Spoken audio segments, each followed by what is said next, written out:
वेश बहुत महत्वपूर्ण है अगर इसका सदुपयोग किया जाए। वेश की कीमत है अगर इसका सदुपयोग हो तो। एक महात्मा कह रहे थे कि कुछ सज्जन, हमें धार्मिक फिल्म लगी हुई थी, तो बोले महाराज चलो, बहुत धार्मिक फिल्म है, देखने में क्या हर्ज है। महात्मा बोले हम चले गए। अब लोग हमें देखकर कहने लगे ये महात्मा क्या है, ये फिल्म देखने आए। जब ज्यादा लोगों ने कहा तो हम लौट आए। तो हमने पूछा आपको किसने बचा लिया? बोले हमारे वेश ने बचा लिया। वेश देखकर ही लोगों ने कहा कि ये क्या कर रहे हो। वेश इसलिए पहनाया जाता है ताकि लाज बनी रहे वेश की। ये वेश का सदुपयोग है। ये हम वेश कैसा धारण किए।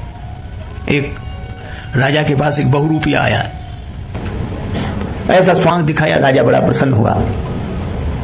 एक दिन राजा ने कहा बहुरूपिये से कि ऐसा स्वांग दिखाओ कि हम भी धोखा खा जाएं। बोले राजा साहब कोशिश करूंगा।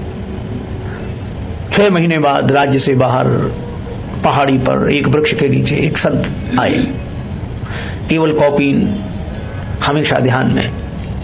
धीरे धीरे लोग गए, मंत्री गया, राजा तक खबर गई।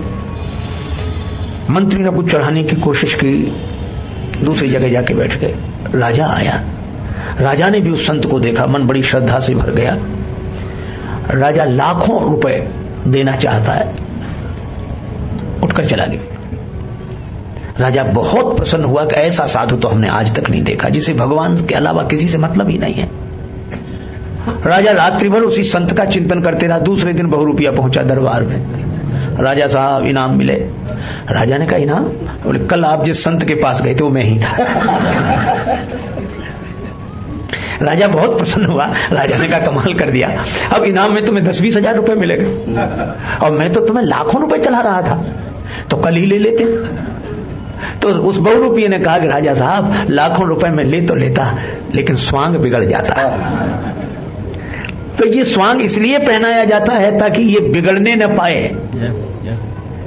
इस वेश की बात बिगड़े नहीं।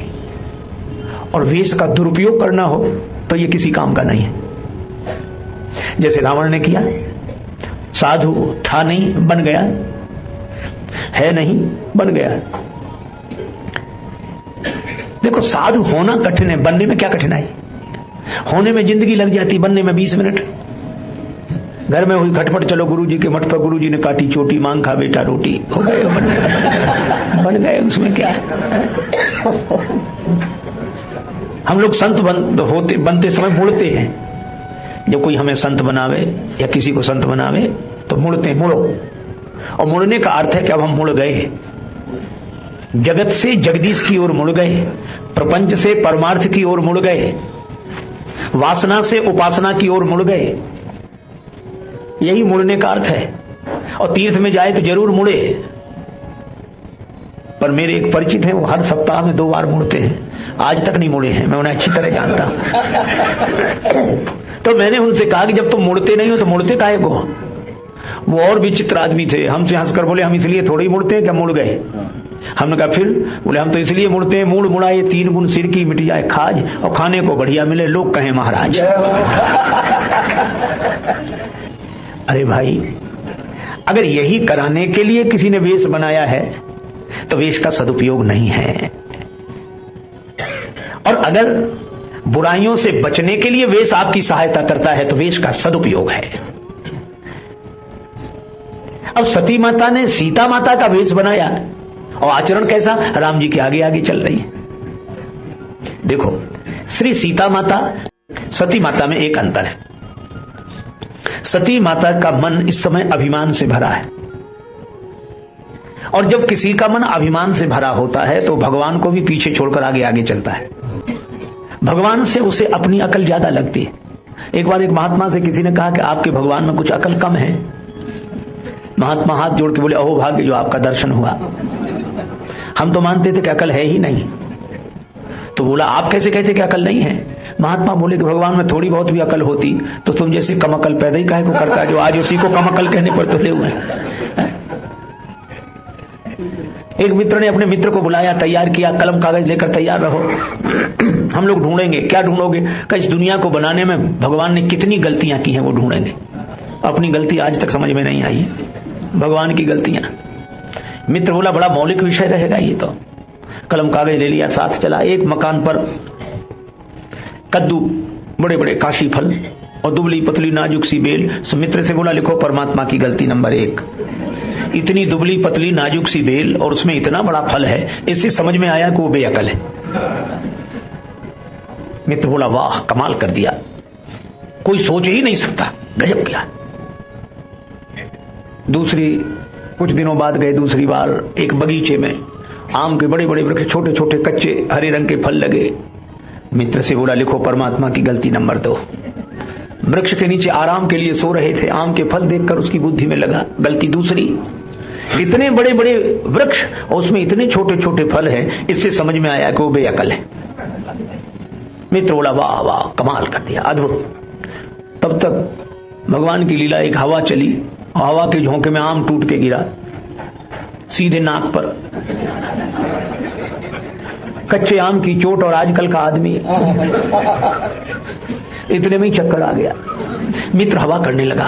मित्र ने कहा डॉक्टर को बुलाएं, वैद्य को बुलाएं कि हवा ही करते रहें। वो व्यक्ति बोला कुछ भी मत करो, पहले ये दोनों गलतियां काट दो, एक भी नहीं है। कहा क्यों? कहा जब आम ने अधमरा कर दिया तो इतना बड़ा फल ऊपर से गिरता तब तो मामला ही साफ हो जाता है। इसलिए भाई भगवान से आगे आगे अपनी अकल नहीं लगाओ। श्री सीता जी का मन भगवान से भरा है, इसलिए वे राम जी के पीछे पीछे चलते हैं। हमारे ज्योतिषी जो जन्मांक बनाते हैं वे एक ही बात कहते हैं, आगे भगवान की इच्छा। हमारा यह विचार है आगे भगवान की इच्छा। इसी तरह हमको भी हर एक क्षेत्र में भगवान को आगे रखना चाहिए, हमें पीछे पीछे चलना चाहिए। पर रूप तो बनाया सीता जी का और चल रही आगे। इसका अर्थ यह है कि मलिन बुद्धि वाले वेश तो निर्मल बुद्धि वालों का ही बनाते हैं। मलिन बुद्धि वाले वेश तो निर्मल बुद्धि वालों का ही बनाते हैं, लेकिन जब चलते हैं फैसला तो उस चलने से होता है। जय श्री राम। यह पूरी कथा हमें एक गहरी सीख देती है। वेश बदलने से नहीं, मन बदलने से जीवन बदलता है।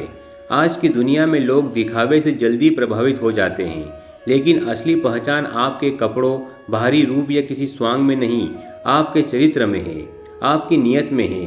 वेश मदद कर सकता है, बचा भी सकता है, जैसे उस महात्मा को बचा लिया, जैसे बहुरूपी ने अपना स्वांग बचाए रखा। पर सच यह है कि वेश तभी महान है जब वह हमें गिरने से रोके, ऊंचा उठने में मदद दे और भीतर की सच्चाई को और उजाला करे। अगर वेश केवल धोखा देने के लिए है, जैसे रावण ने किया, तो वह किसी काम का नहीं। इसीलिए दोस्तों, अपने जीवन में भगवान से आगे अपनी अकल मत लगाओ। जब हम अपनी इच्छा से आगे ईश्वर की इच्छा को रखते हैं तो रास्ता भटकता नहीं, सहज हो जाता है। और याद रखिए, बन जाने में 20 मिनट लगते हैं, पर बनने में पूरी जिंदगी। तो आज का संदेश सिर्फ इतना है, वेश बदलने से पहले नियत बदलो, नियत बदलने से पहले दृष्टि बदलो और दृष्टि भगवान पर रखो, फिर जीवन का हर कदम सही दिशा में पड़ेगा। अगर इस सीख ने आपके मन को छुआ हो तो वीडियो को लाइक करें, शेयर करें और ऐसे ही प्रेरणादायक विचारों के लिए चैनल को जरूर सब्सक्राइब करें। धन्यवाद। जय श्री राम।